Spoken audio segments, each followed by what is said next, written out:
Takže zdravím všetkých pri tomto videu.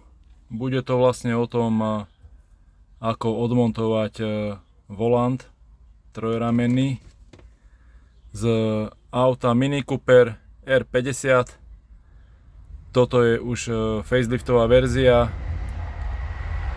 R50.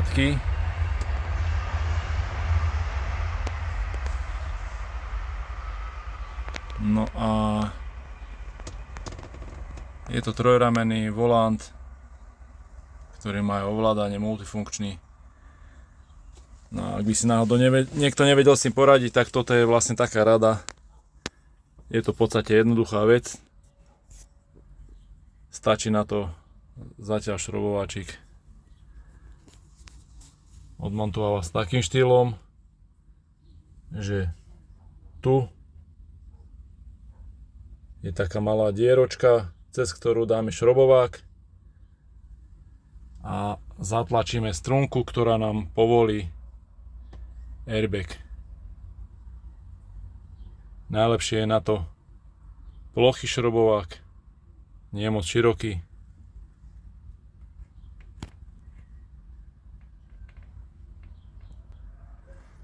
Zatlačíme do tej strunky a poťahneme airbag k sebe. Keď sa nám to podarilo, vznikne tam medzierka. Šrobovák môžeme vybrať. A takto isto to musíme urobiť aj na druhej strane.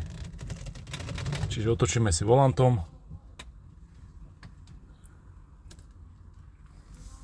A nájdeme druhú stranu.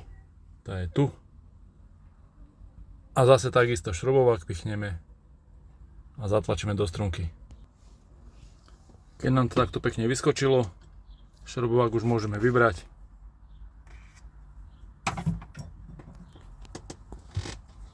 A môžeme otočiť naspäť, aby to dobre vypadalo.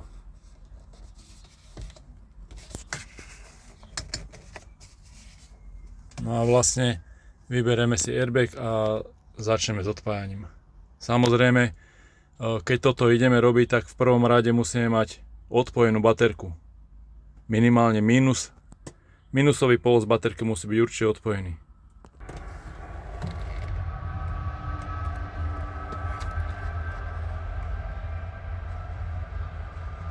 Tu sú kontakty, ktoré musíme odpojiť.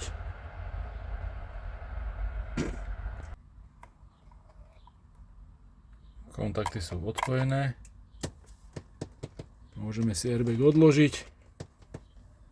A vlastne tu je pekne vidieť, že keď pichneme šrobovák do tej dierky, ako som spomínal, tak s tým šrobováčikom zatlačíme na strunku, ktorá vlastne povolí ten airbag. Čiže asi takto. Zatlačíme do šrobovákom a je to vidieť, ako sa to dá na bok.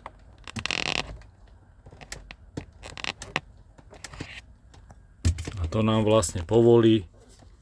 Na airbagu sú takéto, čo to drží. A to vlastne povolí. No a ďalej postupujeme takým štýlom, že musíme povoliť hlavnú skrutku na volante. Potom ďalej, ak budete odpájať tento konektor, tak treba ho z bokov takto zmačknúť a vyťahnuť. A on potom ide ľahko. Má tam taký systém na zmačknutie. Pre info je to 16. 16 orech. Asi sa to hovorí 16 po anglicky.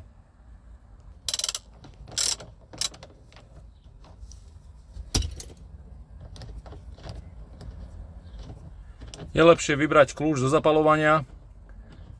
Tým pádom sa nám zamkne volant a nemusíme ho v podstate ani pridržať, lebo ten zámok toľko udrží, aby sme ho povolili ten šrob.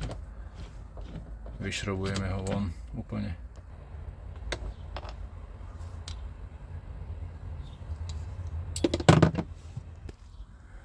A v podstate, keď máme šrob vybratý, už nám nič nebráni v tom, aby sme vyťahli volant.